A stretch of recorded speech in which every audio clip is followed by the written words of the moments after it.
আল্লাহ যে একজন আছে আমরা চিনতাম না, আল্লাহকে আমরা চিনেছি, তিনি হচ্ছেন মাধ্যম, তিনি হচ্ছেন আপনি আমার প্রিয় নবী মুহাম্মদুর রাসূলুল্লাহ সাল্লাল্লাহু আলাইহি ওয়াসাল্লাম। ঠিক কিনা বলেন? সম্মানিত হাজিরিন, শুধু তাই না, আল্লাহ পাক বলেন কুনতু কানজাম মাখফিহা, আমি আল্লাহ গোপন ছিলাম, আমি আল্লাহ গোপন ছিলাম। যখন আমি আল্লাহ পাকের ইচ্ছা হলো, ইরাদা হলো, প্রকাশ হব। প্রকাশটা কিভাবে হব, কার মাধ্যমে হব? আল্লাহর নবীর হাদিস সাক্ষী। আল্লাহ রাব্বুল আলামিন বলেন নূরান নাবিয়্যাকা মিন নূরি, সর্বপ্রথম আমার হাবিবের নূর বানাইলাম। কত আগে বানিয়েছেন? গভীর মনোযোগ দিয়ে কথাগুলো আপনারা শুনেন। আল্লাহর নবীকে আল্লাহ পাক কত আগে বানাইছেন। আল্লাহর নবীজির একজন সাহাবী হযরত জাবের রাদিয়াল্লাহু তাআলা আনহু একদিন আল্লাহর নবীকে প্রশ্ন করেন, ইয়া রাসূলুল্লাহ, ইয়া হাবিবাল্লাহ, নবী গো, ও মায়ার নবী, দয়ার নবী, আমি জানতে চাই যখন আল্লাহ পাক আসমান জমিন চন্দ্র সূর্য পাহাড় পর্বত লৌহ কলম কোনো কিছুই বানাই নাই, তখন আমার আল্লাহ কোন জিনিস বানিয়েছেন? যখন নবীজির সাহাবী জাবের রাদিয়াল্লাহু তাআলা আনহু নবীকে প্রশ্ন করলেন, আল্লাহর নবী এখন জবাব দেয়, হে জাবের শুনো, আউয়ালু মা খালাকাল্লাহু নূরি, সর্বপ্রথম আমার নবী নূর আল্লাহ পাক সৃষ্টি করেছেন। কি সৃষ্টি করেছেন? নবীজির নূর মুবারক আল্লাহ পাক সর্বপ্রথম সৃষ্টি করেছেন। আল্লাহর নবী সাল্লাল্লাহু আলাইহি ওয়াসাল্লাম কত আগে বানিয়েছেন, কত আগে বানিয়েছেন। আল্লাহর নবীজি সাল্লাল্লাহু আলাইহি ওয়াসাল্লাম একদিন নবীজির দরবারে জিবরাইল আমিন আসেন। আল্লাহর নবী ডেকে বলেন, ইয়া কি জিবরাইল, এ ভাই জিবরাইল, আমি জানতে চাই তোমার বয়স কত? সুবহানাল্লাহ বলেন। আল্লাহর নবী জিবরাইলকে প্রশ্ন করেন, জিবরাইল, আমি নবী জানতে চাই তুমি জিবরাইলের বয়স কত? জিবরাইল বলে, ইয়া রাসূলুল্লাহ, ইয়া হাবিবাল্লাহ, নবী গো, ও মায়ার নবী, দয়ার নবী, আমি জিবরাইলের বয়স কত আমি নিজে জানি না।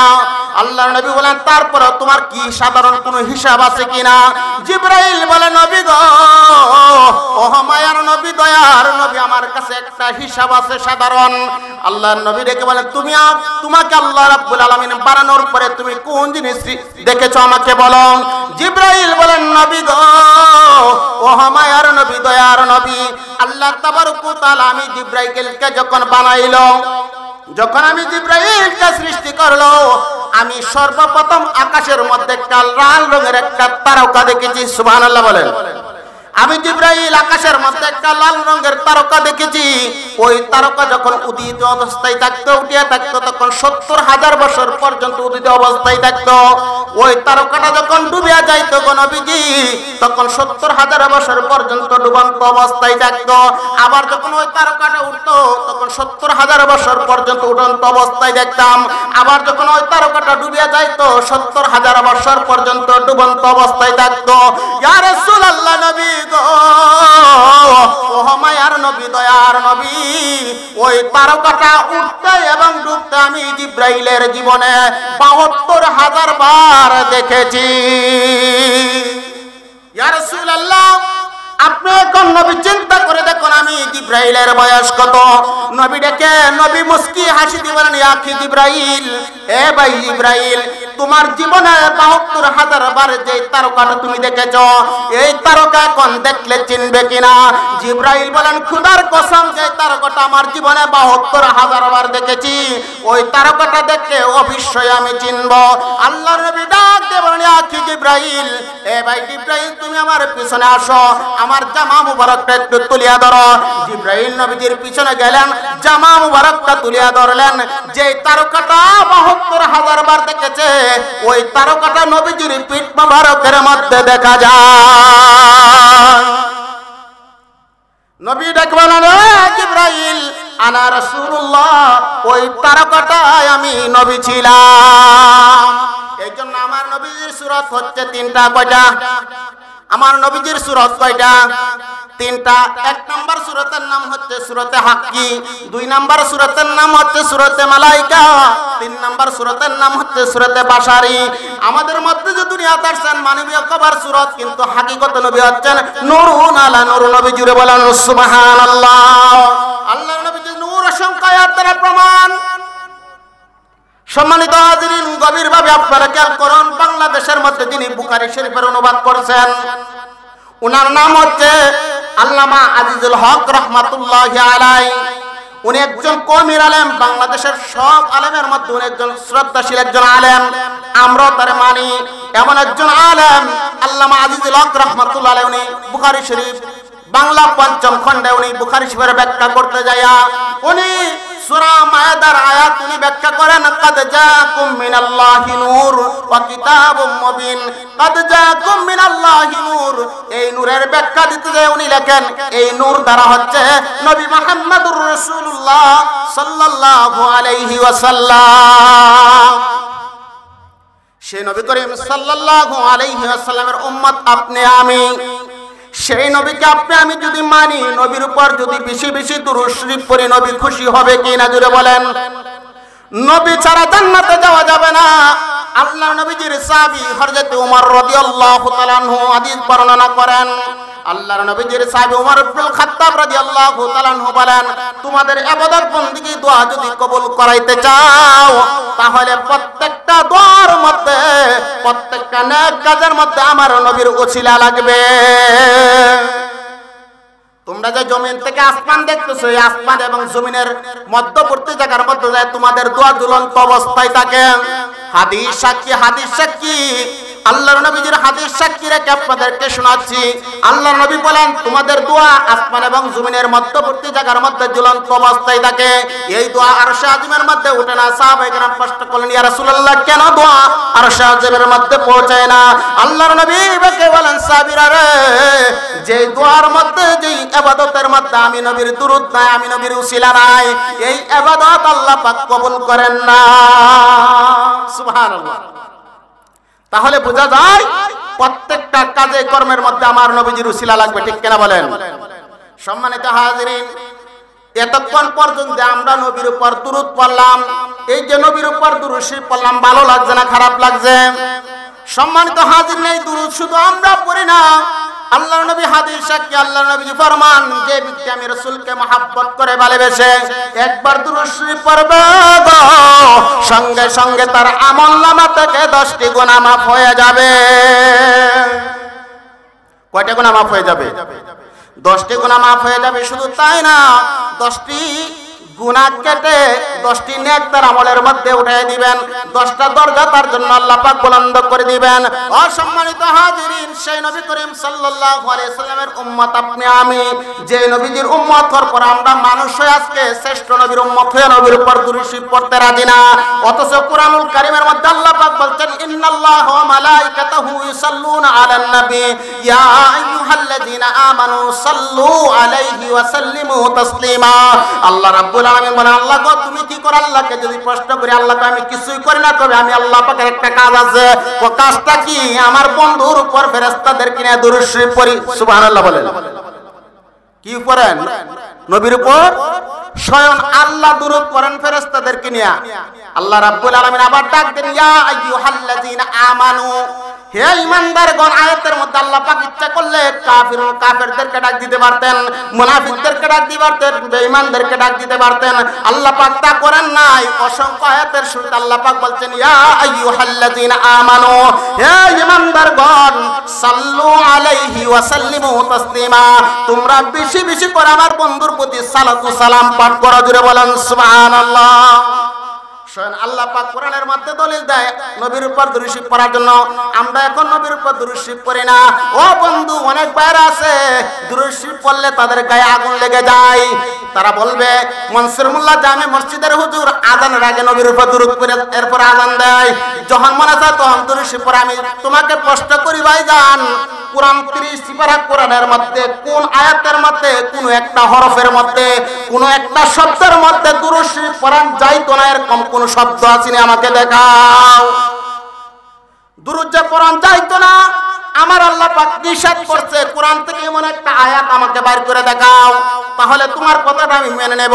যেহেতু আমার আল্লাহ স্বয়ং নিজে ফেরেশতাদেরকে নিয়ে বন্ধুর উপর দুরূদ পড়ে, এই জায়গার মধ্যে আল্লাহ পাক আমাদেরকে আদেশ করছেন দুরূদ পড়ার জন্য, তাহলে কেন আমরা দুরূদ শরীফ পড়ব না? দুরূদ ছাড়া আল্লাহর দরবারে ইবাদত গ্রহণযোগ্য হয় না, ঠিক কিনা বলেন? তাহলে বোঝা গেল ইবাদত বন্দি কবুল করাইতে গেলে আপনি আমার নবীর উসিলা লাগবে, ঠিক কিনা বলেন? সম্মানিত হাজিরিন, নবী করিম সাল্লাল্লাহু আলাইহি ওয়াসাল্লামের দুরূদের কত ফজিলত, কত মর্তবা। সম্মানিত হাজিরিন, আপনি আমার আদি পিতা আদম আলাইহিস সালাতু ওয়াস সালাম, আদম আলাইহিস সালাতু ওয়াস সালামকে বানানোর পরে জান্নাতের মধ্যে যখন স্থান দিলেন, আদম নবীর একা একা ভালো লাগে না, মন বয় না, ভালো লাগে না জান্নাতের ভিতরে। মনে মনে একটা লোক, একটা সাথী থাকতো তাহলে আমার ভালো লাগতো। যখন উনি ঘুমিয়ে পড়ছেন, ঘুমের মধ্যে আল্লাহ রাব্বুল আলামিন তার বাম পাজরের হাড্ডিটা নিয়ে গেলেন। বাম পাজরের হাড্ডি থেকে মা হাওয়া আলাইহিস সালামকে আল্লাহ পাক বানাইছেন, সুবহানাল্লাহ বলেন। সুন্দরভাবে বিবি বানাইয়া অলংকার দিয়া সাজাইয়া আদমের পাশে বসায় রাখছেন। আদম চক্ষু খুলে দেখে কত সুন্দর নারী, দেখে তো লোভ লেগে গেছে। যখন হাত লাগাইতে দেবে আল্লাহকে, সাবধান আদম সাবধান, বিবি হাওয়ার শরীরে তুমি হাত লাগায় না, তোমার জন্য কোনো হালাল হয় নাই। আল্লাহ কেন না, আগে বিবাহ পড়ান লাগবো, সুবহানাল্লাহ। কি পড়ান লাগবো? বিবাহ পড়ান লাগবো, তারপরে না বউ তোমার জন্য হালাল হবে।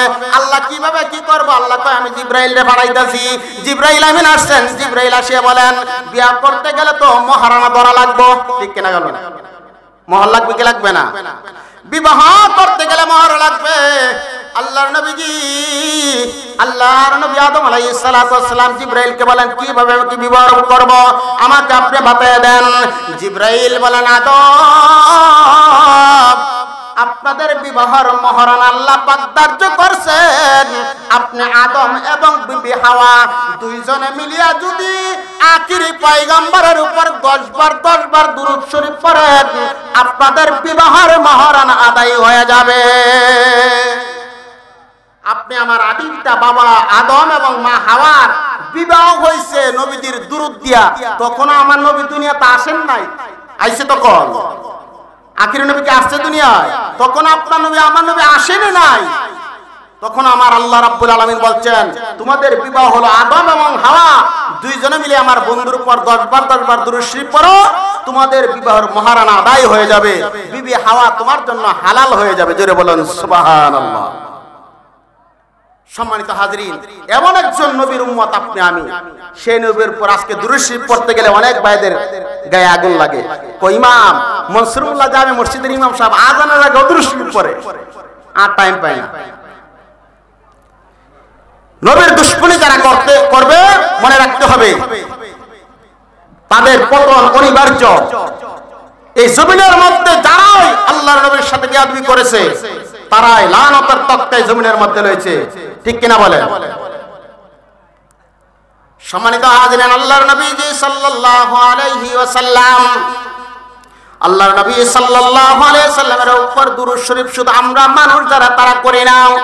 কিতাবের মধ্যে ঘটনা আছে আল্লাহর নবীজি সাল্লাল্লাহু আলাইহি ওয়াসাল্লামের উম্মত আল্লাহ ওয়ালা এক ব্যক্তি নদীর মধ্যে দিয়ে জাহাজ দিয়ে যাচ্ছেন। ওই আল্লাহ ওয়ালা ব্যক্তিটা জাহাজের ভিতরে দুরূদ শরীফের আমল করতেন। কি করতেন? এক আল্লাহ ওয়ালা ব্যক্তি জাহাজের ভিতরে জাহাজ দিয়ে যাচ্ছেন আর জাহাজের ভিতরে বসে বসে নবীর উপর দুরূদ শরীফ পড়তেছেন। হঠাৎ করে নদীর একটা মাছ দুরূদ শরীফের আওয়াজটা শুনছেন, শুনিয়া জাহাজের সাথে গেছে উনিও দুরূদ শরীফ, মাছটা দুরূদ শরীফ শুনতেছেন। হঠাৎ করে কিনারা থেকে একটা মাছ শিকারী জাল্লার মাছটাকে দেখে ফেলল, সাথে সাথেই জাল ফেলে মাছটাকে আটক করে ফেলল। মাছটাকে বিক্রি করার জন্য বাজারে উঠাবেন আর মনে মনে নিয়ত করছেন যত জীবনে মাছ বিক্রি করলাম, আজকে আমি মনে মনে একটা নিয়ত করতেছি বাজারে যাওয়ার পরে নবীর কোন সাহাবীকে যদি পেয়ে যাই মাছটা আল্লাহর হস্তে আমি দান করে দেব। সুবহানাল্লাহ বলেন। আপনাদের সুবহানাল্লাহর আওয়াজ কমে গেছে। সম্মানিত হাজিরিন, সুবহানাল্লাহ, আলহামদুলিল্লাহ, আল্লাহু আকবার, এই যে ছোট ছোট তাসবিহগুলো আছে, এটার ফজিলত আপনাদেরকে বলি। একবার যদি কোনো ব্যক্তি সুবহানাল্লাহ বলে, আসমান থেকে জমিন পর্যন্ত এই ফাঁকা জায়গাটা পূরণ করতে যতগুলা নেকের প্রয়োজন হবে, ততগুলি নেক বান্দার আমলের মধ্যে আল্লাহ পাক দিয়ে দিবেন। জোরে বলুন না সুবহানাল্লাহ। এখন আপনারাই চিন্তা করবেন, সুবহানাল্লাহ, আলহামদুলিল্লাহ, আল্লাহু আকবার কি আস্তে বলবেন না জোরে বলবেন? সম্মানিত হাজরিন, বলতেছিলাম নদীর মাছ শিকারী মাছটাকে বাজারে নিয়ে যাচ্ছেন, আর এই দিক দিয়ে মাছ কেনার জন্য কিতাবে দুইজন সাহাবীর নাম উল্লেখ আছে। একজন হচ্ছে সিদ্দিক আকবর রাদিয়াল্লাহু তাআলা আনহু, আরেকজন হচ্ছে হযরত উমর রাদিয়াল্লাহু তাআলা আনহু। আমরা ধরে নেই হযরত আবু বকর সিদ্দিক রাদিয়াল্লাহু তাআলা আনহু বিবিকে বলছেন, বিবি রে, আজকে যদি বাজার থেকে একটা মাছ পাইতে, মাছটা এনে আল্লাহ রাসূলকে দাওয়াত দিয়ে আমরা বাড়িতে একসাথে খানা খাবো। এই নিয়ত করে বাড়িতে অল্প কিছু দিরহাম নিয়ে বাড়ি থেকে রওনা দিয়েছেন মাছ কেনার জন্য। আরব দেশের মধ্যে বড় বড় লোকেরাও আসছে মাছ কেনার জন্য মাছ বাজারে, কিন্তু মাছ শিকারী মাছ নিয়ে গেলেন। যাওয়ার সাথে সাথে বিভিন্ন মানুষ এসে অনেক মানুষের মাছটাকে দাম করতেছেন কেনার জন্য। মাছ শিকারী বলতেছে, ভাইজান, আপনারা যে যত পারেন মাছটা দাম করেন না কেন, আমি বাড়ি থেকে নিয়ত করে আসছি আজকে মাছটা আমি বিক্রি করব না। নবীর কোন সাহাবীকে যদি আমি পেয়ে যাই, মাছটা আমি আল্লাহর রাস্তায় মাছটা আমি দান করে দেব। কিছুক্ষণ পরে দেখা যায় নবীজির সাহাবী হযরত আবু বকর সিদ্দিক রাদিয়াল্লাহু তাআলা ব্যাগ নিয়ে বাজারে ঢুকছে। মাছের বাজারে যখন ঢুকছে, সাথে সাথে মাছ শিকারী দেখে বলেন, ভাইজান, ও নবীজির সাহাবী আবু বকর, জীবনে বহুত মাছ ধরেছি, মাছ বিক্রি করেছি, আজকে বাড়ি থেকে নিয়ত করে এসেছি মাছটা আল্লাহর রাস্তায় নবীর সাহাবীকে যদি পেয়ে যায় মাছটাকে দিয়ে দিব। আপনাকে আমি মাছটা দিয়ে দিলাম। আবু বকর সিদ্দিক বলেন, ভাইজান, যে বড় মাছ, এই মাছ কেনার মতন তো পয়সা আমার কাছে নাই। বললেন, আপনার মনে যা চায় আমাকে যদি পারেন কিছু দেন, না দিলেও চলবে, নিয়ে যান। অল্প কিছু হাদিয়া দিয়ে মাছটা খরিদ করে বাড়িতে নিয়ে গেলেন।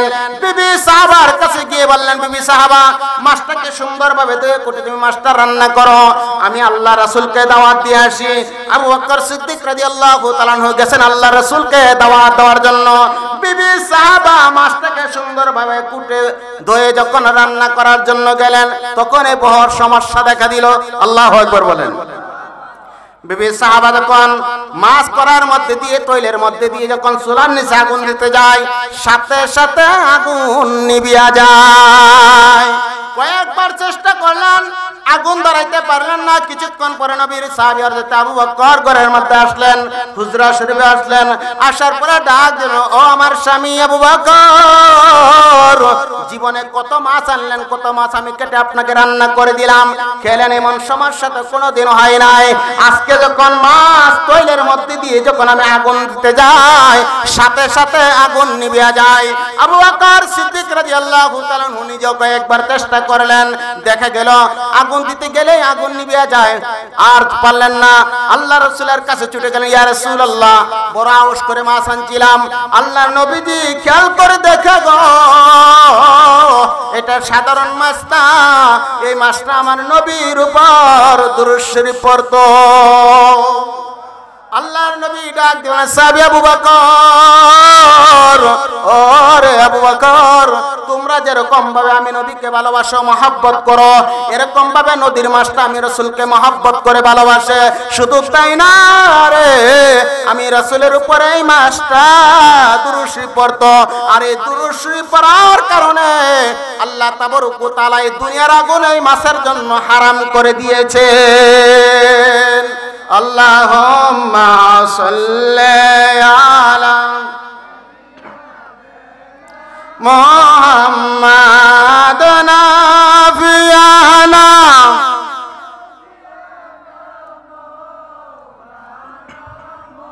আম্মাদ, আল্লাহুম্মা সাল্লি আলা মুহাম্মাদ নাবিয়ানা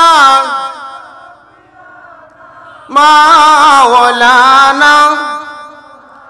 আরে আরে বার গোবার আর আমার ডাইকো না, আরে আরে বার গোবার আর আমার ডাইকো না।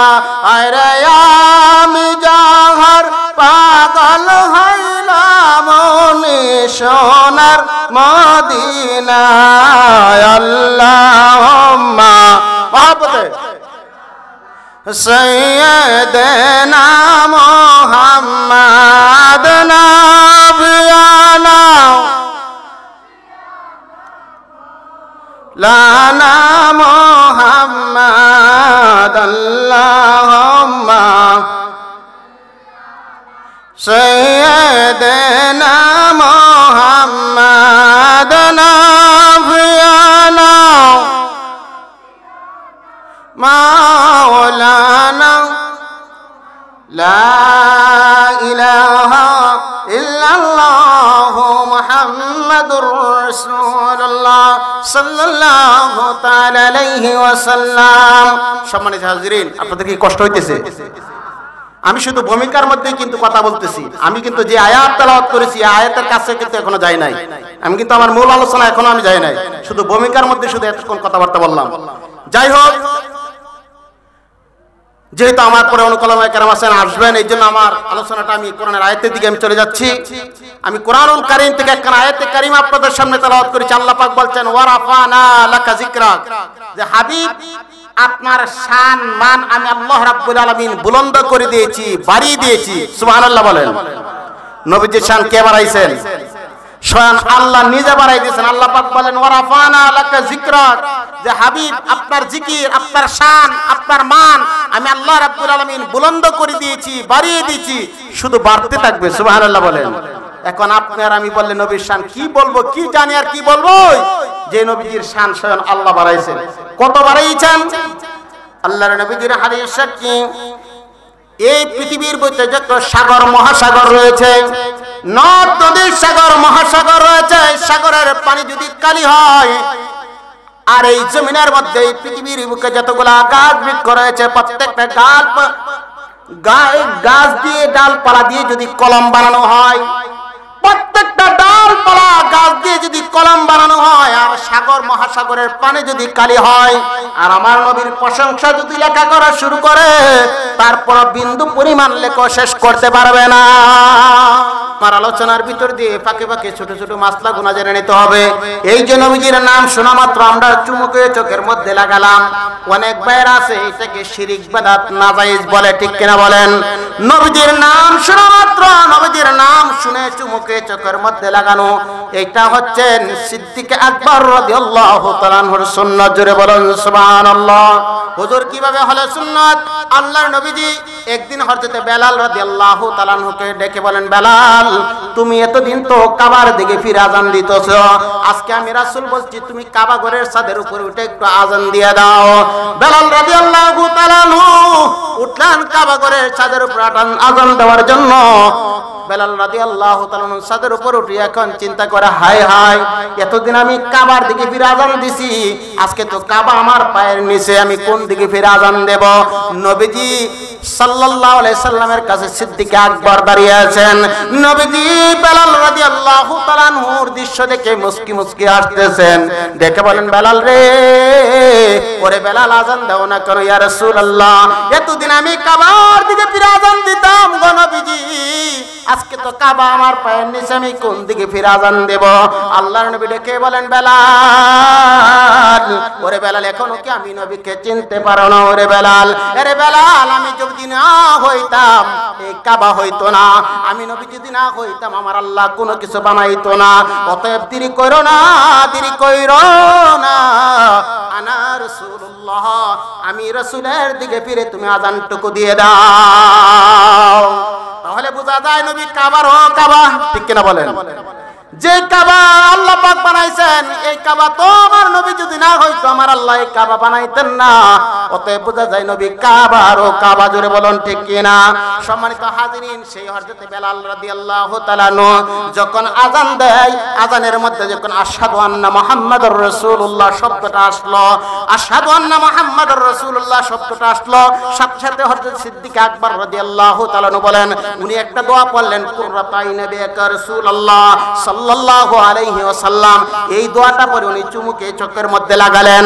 নবীজি পাশে ছিলেন, জিজ্ঞাসা করলেন আবু বকর তুমি কি করছো?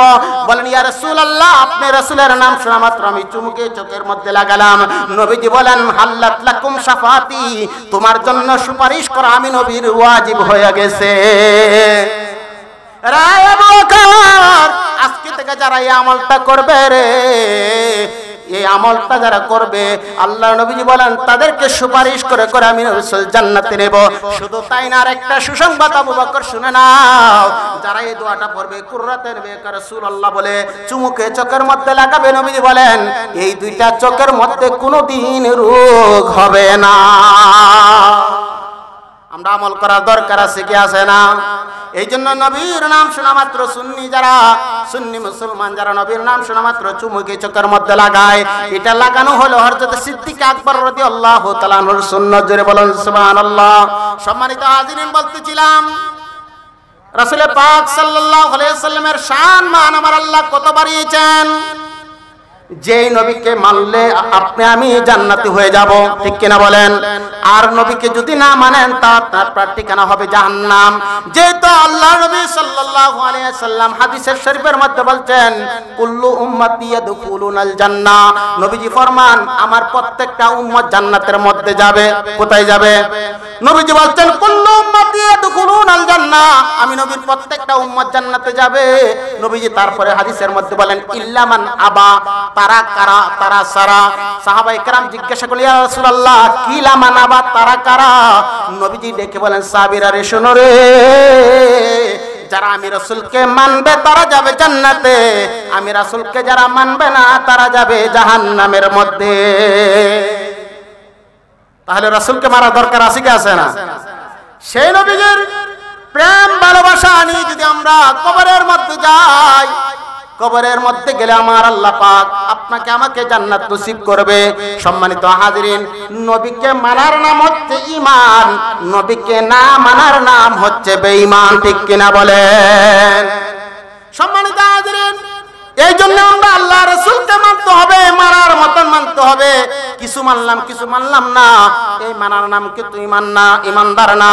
আল্লাহ নবী হাদিস শরীফের মধ্যে ফরমান লা ইউমিনু আহাদুকুম হাত্তা কুনা হাব্বা ইলাইহি মিন ওয়ালিদিহি ওয়া ওয়ালাদিহি ওয়ান নাসি আজমাইন। বুখারী ও মুসলিম শরীফের হাদিস। আল্লাহ নবীজি ফরমান তোমরা ততক্ষণ পর্যন্ত মুমিন হইতে পারবে না যতক্ষণ পর্যন্ত তোমাদের ছেলে মেয়ে বউ বাচ্চা নিজের পিতামাতা আত্মীয় স্বজন এমনকি নিজের জানের চাইতে যতক্ষণ পর্যন্ত আল্লাহর রাসূলকে ভালো না বাসবা, মহব্বত না করবা, ততক্ষণ পর্যন্ত তোমরা পূর্ণ ঈমানদার হও না।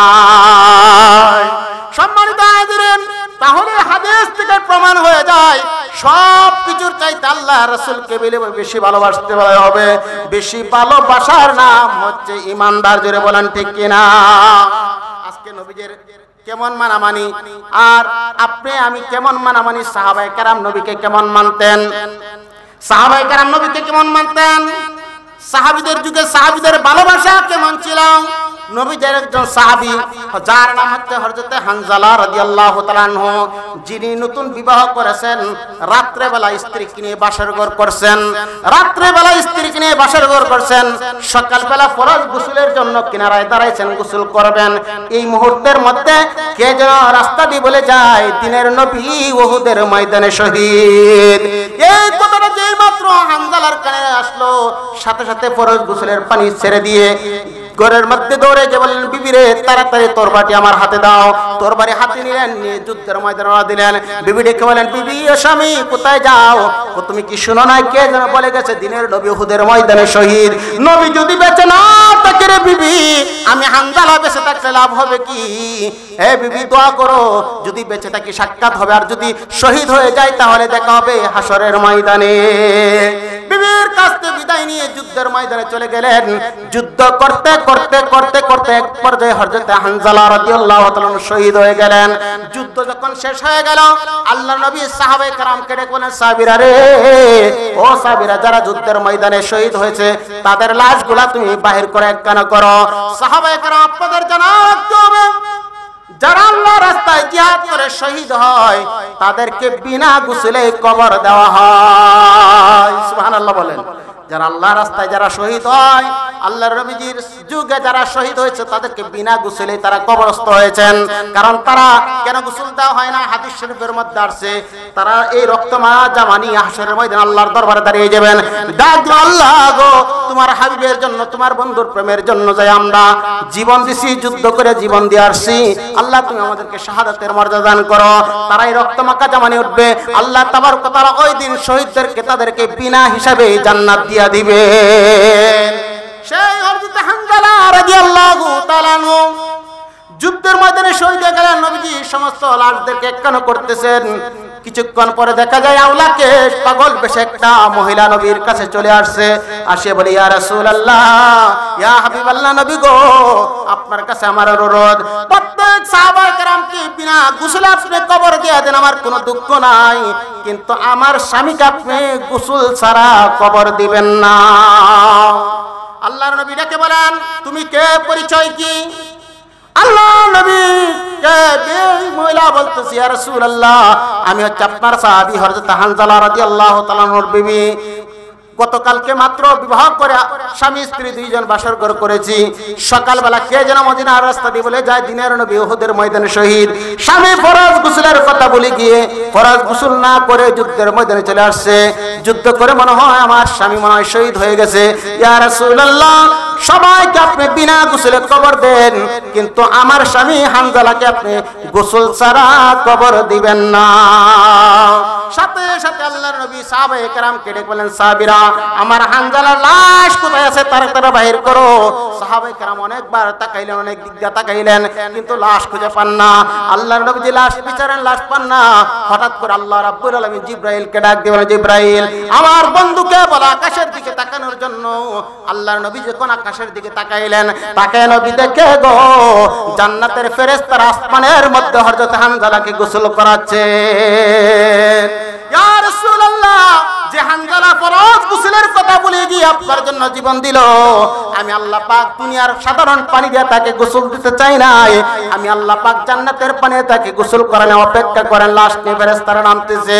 আল্লাহর নবী কিছুক্ষণ অপেক্ষা করলেন, দেখা যায় জান্নাতের ফেরেশতারা লাশ নিয়ে উহুদের ময়দানে লাশ রেখে গেলেন। নবীজি পরীক্ষা করার জন্য সাথে সাথে হানজালার লাশের কাছে চলে গেলেন।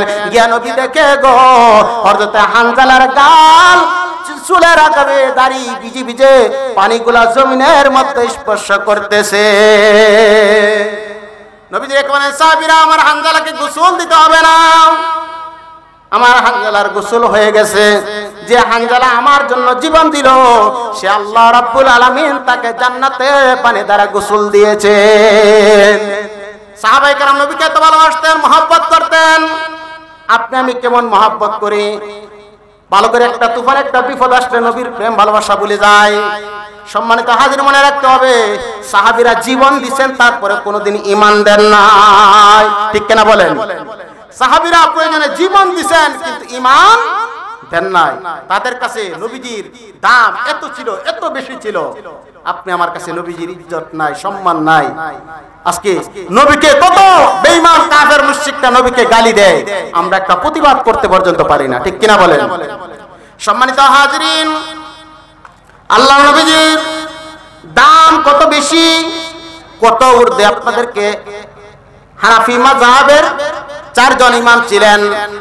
এই 4 জন ইমামের মধ্যে ইমাম মালিক রাহমাতুল্লাহ আলাইহির জীবনীর মধ্যে ঘটনা আসছে। ইমাম মালিক রাহমাতুল্লাহ আলাইহি বলেন আমি যখন যে মালিকের জীবনে কোনোদিন আরবের প্রান্তরে কোনোদিন জুতা পাও দিয়ে হাঁটেন নাই।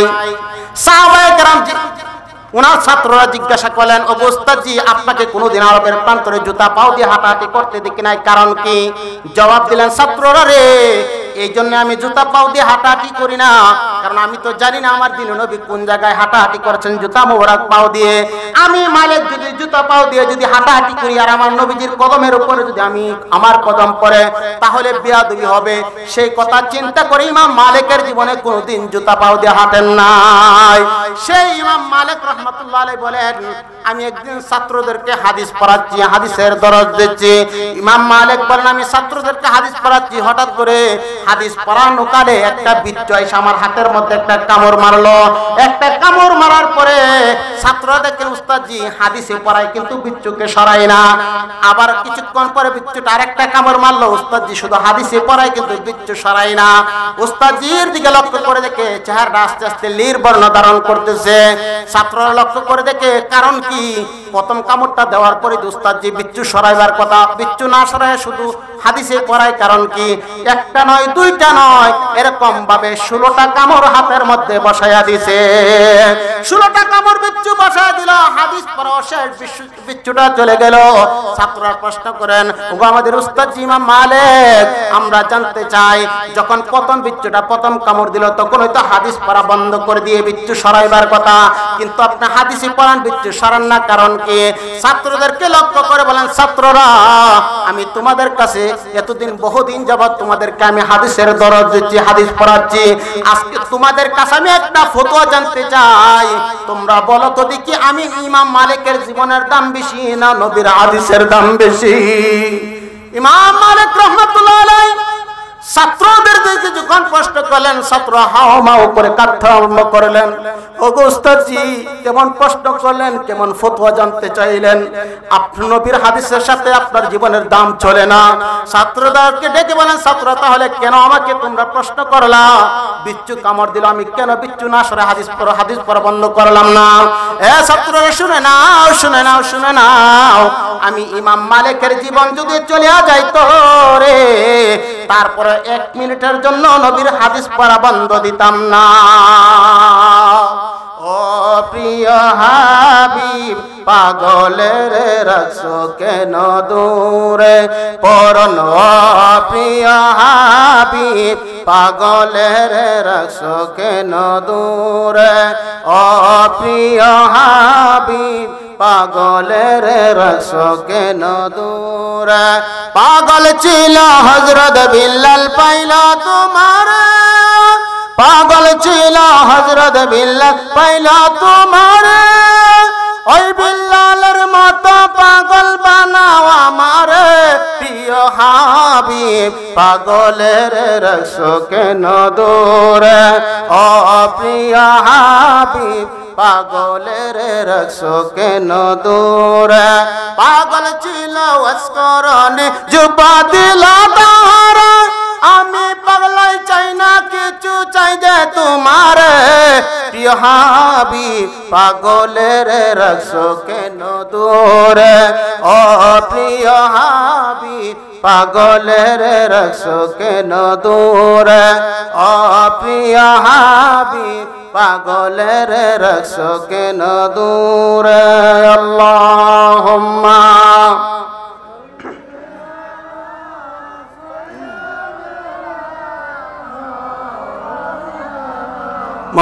মুহাম্মাদ ওয়া আলা আলিহি মাওলানা। যেটাই দেখো যেভাবে তখন নবীজিকে বুঝল না, আমার নূর নবীকে না বলিলে নবী তোমায় বলবেন না। আল্লাহুম্মা সাইয়্যিদিনা মাওলানা মুহাম্মাদ ওয়া আলা আলিহি মাওলানা। সম্মানিত হাজিরিন, আল্লাহর নবী সাল্লাল্লাহু আলাইহি সাল্লামকে এরকম ভাবে সাহাবায়ে কেরাম তাবিঈনরা ভালোবাসতেন।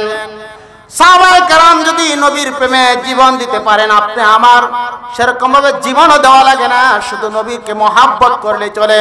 সেই মহব্বত আপনি আমার করার দরকার আছে কি আছে না? সম্মানিত হাজিরিন, নবীর মহব্বত ছাড়া, নবীর ভালোবাসা ছাড়া, নবীর প্রেম ছাড়া কখনোই জান্নাতে যাওয়া যাবে না। কারণ নবীর প্রেম ভালোবাসাই হচ্ছে ঈমানের মূল শর্ত। জোরে বলেন ঠিক কিনা? সম্মানিত হাজিরিন, নবীর প্রেম ভালোবাসা নবীজির একজন ছোট্ট একজন সাহাবীর কথা মনে পড়ে গেল। আপনাদেরকে কেমন ভালোবাসতেন নবীজি। নবীজির একজন সাহাবী যার নাম হচ্ছে হযরত বারা রাদিয়াল্লাহু তাআলা আনহু। বারা রাদিয়াল্লাহু তাআলা আনহুর সন্তানের নাম হচ্ছে হযরত তালহা রাদিয়াল্লাহু তাআলা আনহু। বাবা এবং ছেলে দুজনেই সাহাবা, দুজনেই নবীজির সাহাবী। কারণ যারা নবীজিকে স্বচক্ষে দেখছে তারাই তো সাহাবী। সেই নবী করিম সাল্লাল্লাহু আলাইহি সাল্লামের সাহাবী হযরত বারা রাদিয়াল্লাহু তাআলা আনহু, সন্তান হযরত তালহা রাদিয়াল্লাহু তাআলা আনহু।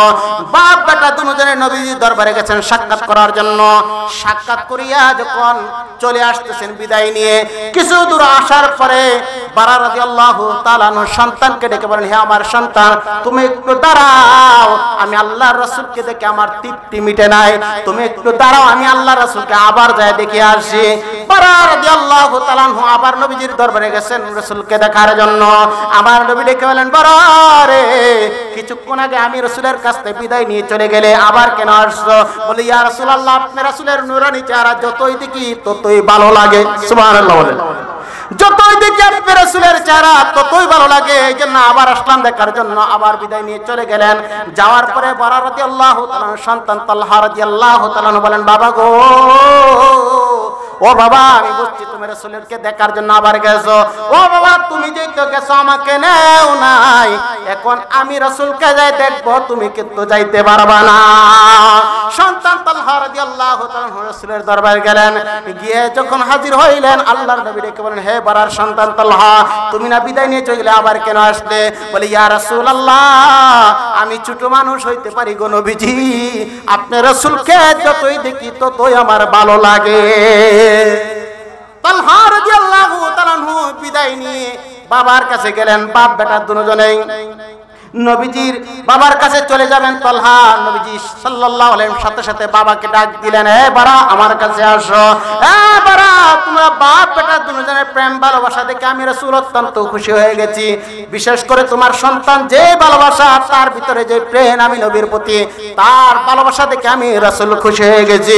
তবে তোমাকে একটা সুসংবাদ দিচ্ছি রে, হে বারা, তুমি এখান থেকে বিদায় নিয়ে যাওয়ার পরে, বাড়িতে যাওয়ার পরে তোমার সন্তান কিন্তু অসুস্থ হয়ে পড়বে। কিছুদিন পরে তোমার সন্তানটা মারা যাবে। মারা যাওয়ার পরে, হে বারা, আমি রাসূলের ওসিয়ত হচ্ছে, আমি রাসূলকে খবর দিবা, আমি রাসূল নিজে যায় তোমার সন্তানকে গোসল করাইব, নিজের হাতে কাফন পরাইব, নিজের হাতে জানাজা পরাইয়া তাকে কবরের মধ্যে রাখবো। সুবহানাল্লাহ বলেন। বারা রাদিয়াল্লাহু তাআলা বুঝতে পারলেন আল্লাহর নবীর কথা মিথ্যা হইতে পারে না, পারে না। বাড়িতে গেলেন সন্তানকে নিয়ে। কিছুদিন পরে দেখা যায় সন্তানটা অসুস্থ হয়ে পড়ছেন। এমন অসুস্থ হয়ে পড়ছেন, এক পর্যায়ে সন্তানটা মারা যাবেন। সন্তান কিছু বুঝতে পারছেন আল্লাহর রাসূলের কথা সত্য। তালহা রাদিয়াল্লাহু তাআলা বাবাকে ডেকে বলেন, বাবা গো, ও বাবা, তোমার কাছে আমার একটা ওসিয়ত হলো গো বাবা। ও বাবা, তুমি আগে আমাকে বলো আমার ওসিয়ত তুমি রাখবে কিনা। বলো বাবা, বলো, আমি অবশ্যই তোমার কথাটা রাখবো। এ বাবা, আল্লাহ নবী বলছে, আমি যদি মারা যাই, নবী আয়েশা আমাকে গোসল করাইবে, কাফন পরাইবে, জানাজার নামাজ পড়াইবে।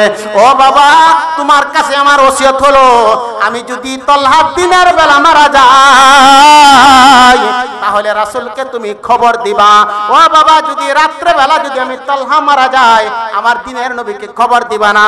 বারা রাদিয়াল্লাহু তাআলা সন্তানকে ডেকেন, সন্তান, কারণ কি তারে বাবা আমি জানতে চাই, দিনের বেলা মারা গেলে আমি রাসূলকে খবর দেব, রাত্রে বেলা মারা গেলে খবর দিব না, তার কারণ কি? আল্লাহর নবীর সাথে ডেকে বলেন, তালহা রাদিয়াল্লাহু তাআলা বলেন, তালহা, তুমি কি জন্য এই কথাটা বলছো আমার বাবাকে বলো। এখন তালহা ছোট মানুষ বলতেছে, বাবা গো, আমি এই জন্যই বলতেছি, আমি যদি রাত্রে বেলা মারা যাই আর আমার দিনের নবীকে যদি খবর দাও রাসূল আসার জন্য, আমার রাসূলের দুশমনকে চতুর্দিকে ছিটিয়ে পিটিয়ে আছে, আমার নবী আসবে, আমি তালহাকে জানাজা পড়ার জন্য। রাস্তার মধ্যে যদি কাফেররা আমার রাসূলের উপর আঘাত করে, তাহলে কিন্তু আমি তালহা আসামি হয়ে যাব আল্লাহর দরবারে। ও বাবা, আমি ছোট মানুষ হইতে পারি, আমি তোমাকে ওসিয়ত করতেছি বাবা, আমি তালহা যদি রাত্রিবেলা মারা যায়, দিনের নবীকে খবর দিবা না। যদি দিনের বেলা যদি মারা যায় খবর দিবা, রাত্রে মারা গেলে কিন্তু খবর দিবা না। রাসূল সাল্লাল্লাহু আলাইহি সাল্লামের কথা তো ঠিক আছে। দেখা গেল সত্যি সত্যি তালহা রাত্রে বেলা মারা গেছে। দিনের নবীকে বারা রাদিয়াল্লাহু তাআলা খবর পাঠাইলেন না। কিছুদিন পরে রাসূলের দরবারে খবর গেল, বারার সন্তান তালহা মারা গেল, নবীকে খবর দিলেন না। রাসূল বারা রাদিয়াল্লাহু তাআলা খবর পাঠাইলেন। খবর পাওয়া মাত্র রাসূলের দরবারে হাজিরা দিলেন। হাজিরা দেওয়ার পরে নবীজি ডেকে বলেন, হে বারা, তোমার সাথে কথা ছিল, তোমার সন্তান যদি মারা যায় আমি রাসূলকে খবর দিবা, আমি নিজের হাতে গোসল করাইব, নিজের হাতে কাফন পরাইব, তারপর নিজের হাতে তাকে দাফন করব, তুমি কেন দিলা না? বারা রাদিয়াল্লাহু তাআলা চোখের পানি ছেড়ে বলেন, ইয়া রাসূলুল্লাহ, নবী গো, ও মায়ার নবী, দয়ার নবী, আমার সন্তান ছোট মানুষ, আমার সন্তান ওসিয়ত করছে যদি আপনি রাসূল, আমার সন্তান যদি রাত্রে বেলা মারা যায় আপনাকে যেন খবর না দেয়। ও কেন বললো এই কথাটা? আপনার রাসূলের দুশমন চতুর্দিক দিয়ে ছিটিয়ে ফিটিয়ে আছে। রাত্রে বেলা যদি আমার বাড়ির দিকে রওনা দেন, আর রাত্রে বেলা যদি সুযোগ পায় যদি কাফের মুশরিক আপনার রাসূলের উপর আক্রমণ করে, তাহলে আমার সন্তান তো আল্লাহর দরবারে আসামি হয়ে যাবে। সেই কথা চিন্তা করে আমার সন্তান ওসিয়ত করছে রাত্রে বেলা যদি মারা যায় আপনি রাসূলকে যেন খবর না দেয়। রাসূল এত সন্তুষ্ট হইলেন, সন্তুষ্ট বলে, তো বারা, তাড়াতাড়ি তোমার সন্তানের কবরের পাশে নিয়ে চলো।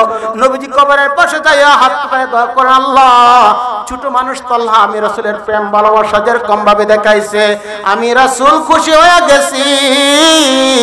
তুমি আল্লাহর দরবারে বলতেছি, তুমি আল্লাহ তালহাকে উচ্চ মর্যাদা দান করে দাও। এই সাহাবায়ে কেরাম ছোট্ট মানুষ, 7-8 বছরের বাচ্চা, নবীর প্রতি এত ভালোবাসা, প্রেম ভালোবাসা ছিল। আপনি আমার ভিতরে আজকে নবীর প্রেম নাই, ভালোবাসা নাই। নবীর সাথে কত মানুষ বেয়াদবি করে, নবীকে নিয়ে কটূক্তি করে, মস্কারি করে, আমরা একটা প্রতিবাদ করতে পারি না।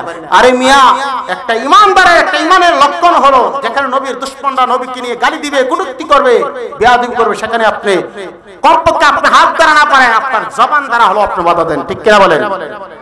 আমরা তাও করতে পারি না। অতএব আপনাদের কাছে অনুরোধ করে বলবো, আমরা অবহেলা না করে রাসূলের প্রেম ভালোবাসা নিয়ে যদি কবরে যায়, কবরে ইহকাল পরকাল আপনাদের আমার শান্তি হবে। ঠিক কিনা বলেন?